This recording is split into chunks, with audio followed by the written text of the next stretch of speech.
What's going on, guys? Rzr Aarm here with All Wrapped Up Customs 505. Like I told you guys, we are getting ready to go to Glamis today. Me and EatSleepsidebyside are going to be installing some Aarms on my picture of my Rzr right here. You can't really tell. It's really hard to notice because the Aarms look like they're okay, but it pulls to one side more than the other. And it's this Aarm right here. This piece right here is a little arched over than the other side, which is causing one side to oversteer than the other. So today we are going to be installing some Superatv Aarms. So I will jump you guys back over to that footage of us beginning to install those Aarms, and we'll break every step down for you guys. Also, I'm doing a giveaway at my 100th subscriber, so whoever's my 100th subscriber will receive a $100 gift card. So thank you guys who have subscribed and have been keeping up with all my content. I will have a lot more in store for you guys. I also have an R1 clutch we're going to be installing, a fork rebuild, so we're going to be getting the R1 going. We're also going to be working on my truck, so a lot of videos coming. I also have Cancun footage that I haven't uploaded yet from August. We have another Vegas video that I haven't uploaded also. So a lot more footage to come, but let's get started. Hey guys, so I'm here at Eat Sleep Side by Side's house. We are going to be installing the Aarms. So me and little Sophie here are doing the unboxing.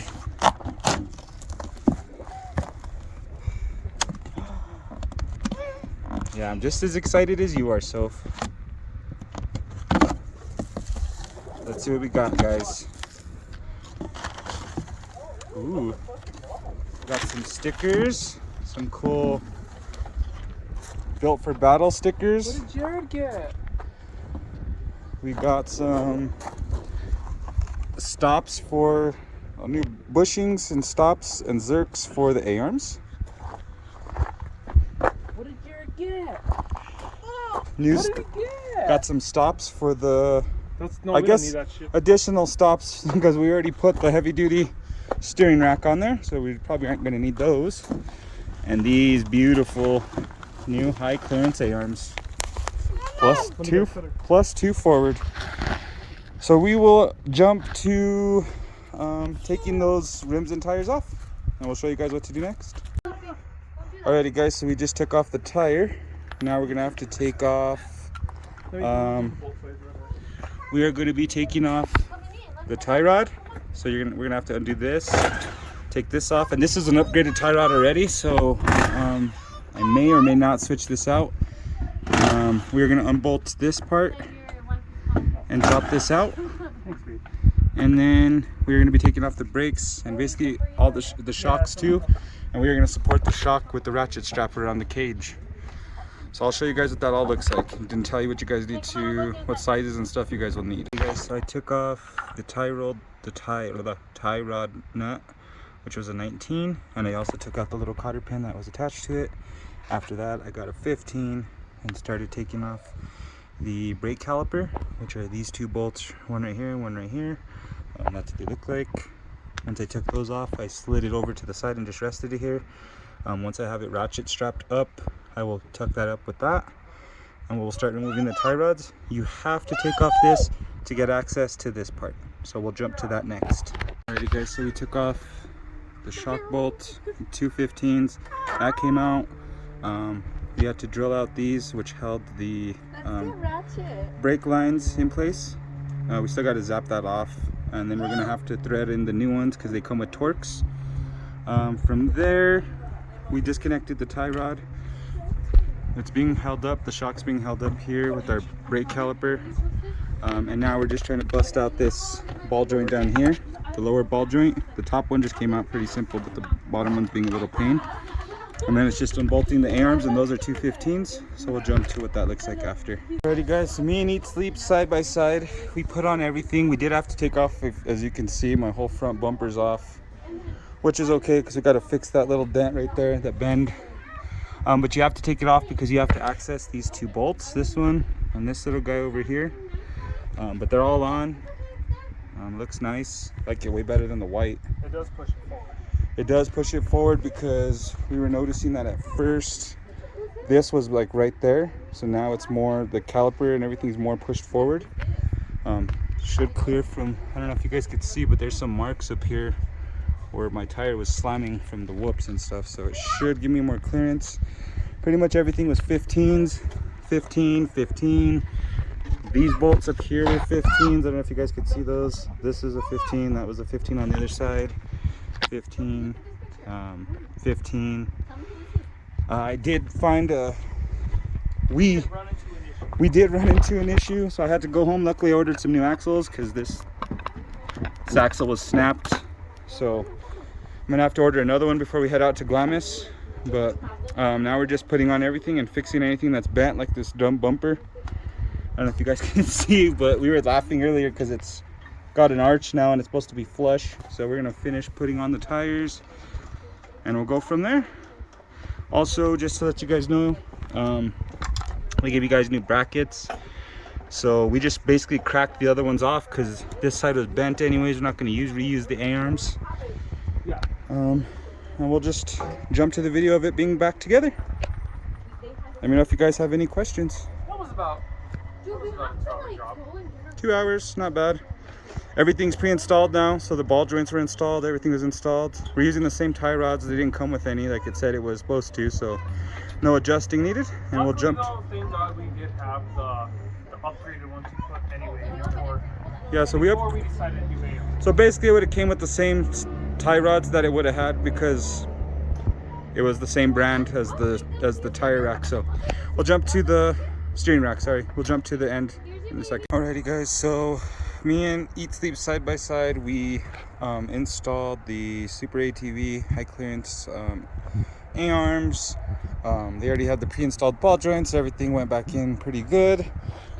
We did not do any adjustments with the tie rods because we already went with the Superatv steering boss upgrade for it. So it's been pretty easy to install so far. However, I don't know if you guys could see these. I'll zoom in a little bit, but they're leaking. So you know, we had to put everything together, but I don't want to be in the dunes and I don't want to blow up a diff when I'm climbing a dune or anything. So what we're gonna do is we are going to today, since my buddy's working, we're gonna use a pick. I have these hose picks or hose pullers. I'm gonna use this because I saw in a video all you do is get this and pull the, basically like claw and hook the seal and rip it out. And then I also got some brand new HD, let me see the brand. They are, let's see, HD Extreme Off-Road axle seals. So basically I'll find a socket that's about this size and then I'll just tap them in and I'll have brand new seals. So I'll jump to what it looks like without the seal in and then me putting it in. We are also going to be installing some Sandcraft limit straps as well. So I will be diving into that once I get the seals in. So let's jump to what it looks like with the seals out. Alrighty, besides, you know, getting all the Aarms and everything and bolted and everything out of the way, I would have to say that was a pretty easy dismount of that seal. This is what it looks like. This side's not the side that I was too worried about. Really wasn't leaking as much as the other side. So we'll pop that one back in and we'll see how hard it is to install that one. So I'll show you guys what it looks like when how I have it aligned to tap in with the socket. Alrighty guys, so that's what it looks like installed with the new seal. I used this 1 1/2 sized socket because it fit just perfect around the circle of the seal. Then I used a rubber mallet and I just tapped it in. I might show you the other side, how I line it up and then tap it in. But I'm also going to do a limit strap. I'm also putting on limit straps, so I'm going to do those next before we jump to the other side. So we'll jump to that footage next. So right now, I have the top bolt just sitting in there. I don't know if you can see my wrench, it's attached. That's the only thing that's holding my shotgun right now, because it's just located from the bottom. So what we're gonna do right now is we're gonna go get the hardware for the limit strap, and I'll show you guys how that goes in. And then basically we'll take the pin out that's holding it in place, and we'll slide in the new Sandcraft pin that's gonna hold the limit straps. Okay, so basically what you want to start with is your bolt. Here, let me spread it all apart. So you got your bolt right here, and you're gonna have a little washer. Then you're gonna have the limit strap. Then you're gonna have this spacer with all these tabs right here, and then this goes slid on to the, so then this will go onto the shock, and then you'll put your nut and washer on this side. So we'll jump to that. The instructions don't say how you want to hang it. I'm gonna hang mine like that so you could read Sandcraft the way it is there. Basically it's gonna go behind, it's basically gonna go behind the shock like this, and you'll see it like that. So we'll jump to that step next. Alrighty guys, so I have that torqued to 40 pounds is what it says to torque it to. I have it basically just hanging here loosely, because you can't do anything. You can't put the bolt in and switch that bolt out with that one until the suspension is settled. So we will jump to that step last. We are going to be, live on a road where there's a straightaway, so everybody likes to rip it down our road. So we are going to be pulling this other one out. This one is the worst one. It looks like there's like a chunk of rubber missing there, right here, you could even see. So this is the one that was really, dang, and now that I look at it, there's a big space in there. So basically what you want to do is you want to stick your pick in there. Careful not to scratch the surface too much, but basically what you want to do is just stick this behind until it clips on, and you'll see it. It's hard to, you just got to find a good spot. There we go.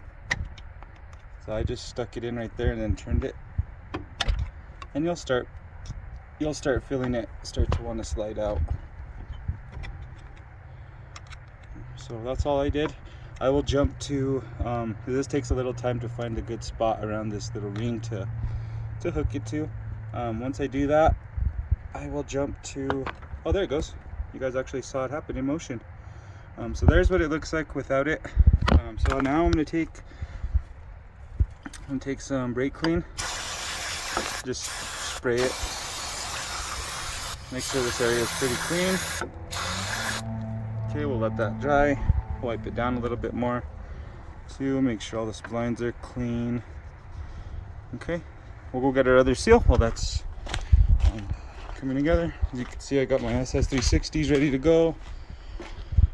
So we will grab our other seal. Okay, let me show you guys.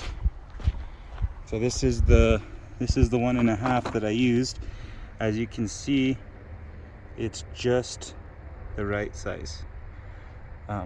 So I'm gonna push this in really tough, and then I'm gonna tap it in with this guy. So, and a rubber mallet. I would not recommend using anything else besides a rubber mallet,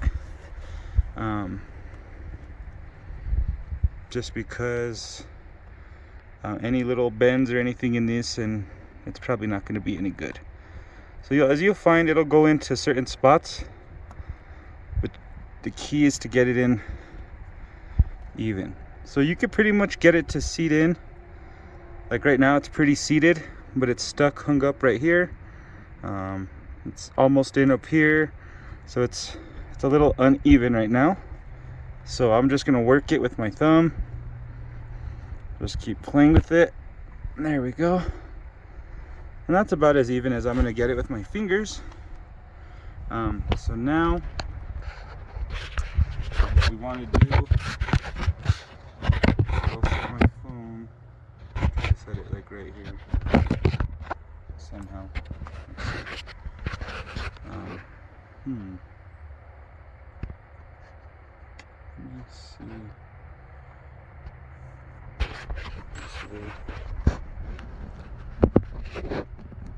There might be a good spot. Let's see. Yeah, that's a pretty nice spot for it to record. So I'll show you guys. Let me get my little mallet. Got the socket. And basically, since everything's so open, just tap the socket until it goes in.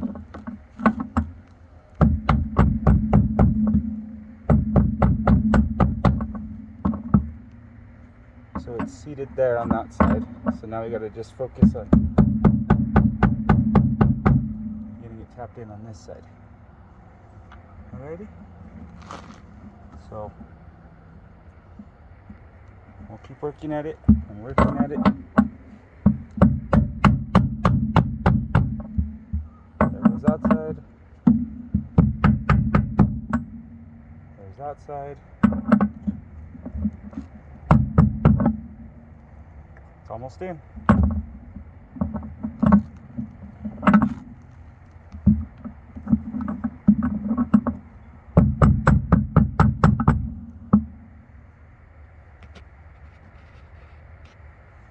It's almost good right there. Just a couple more taps on the bottom. One more tap right here.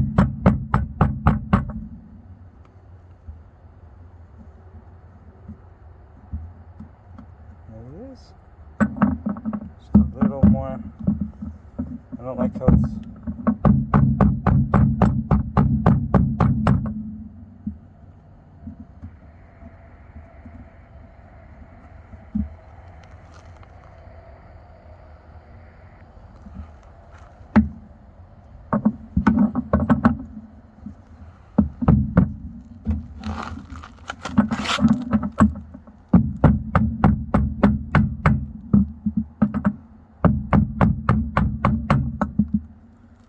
she is. She's all set in there. Alrighty. Yep. Alrighty, so that's what it looks like. It's all seated in. Give it one more little clean spray, and then we'll reinstall everything. So I'll jump to the back limit straps now. Alrighty guys, so I got the limit straps. I already got them installed. So this is pretty much what you got to do.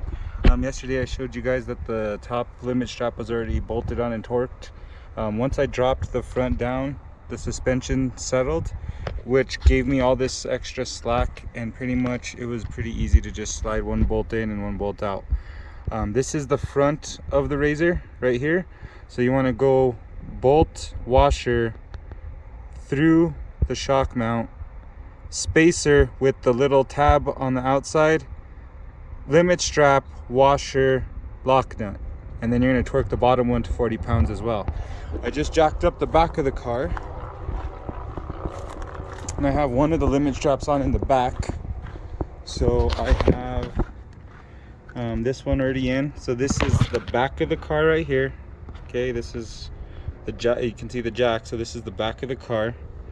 Okay, and then this is where the motor is right here. So basically it's going to be the opposite. So you're going to have bolt with the Allen side on this, washer, limit strap, spacer with the tab marks on this side, going towards the shock mount, through the shock mount, washer, lock nut. Now I already have my bolt ready to come out.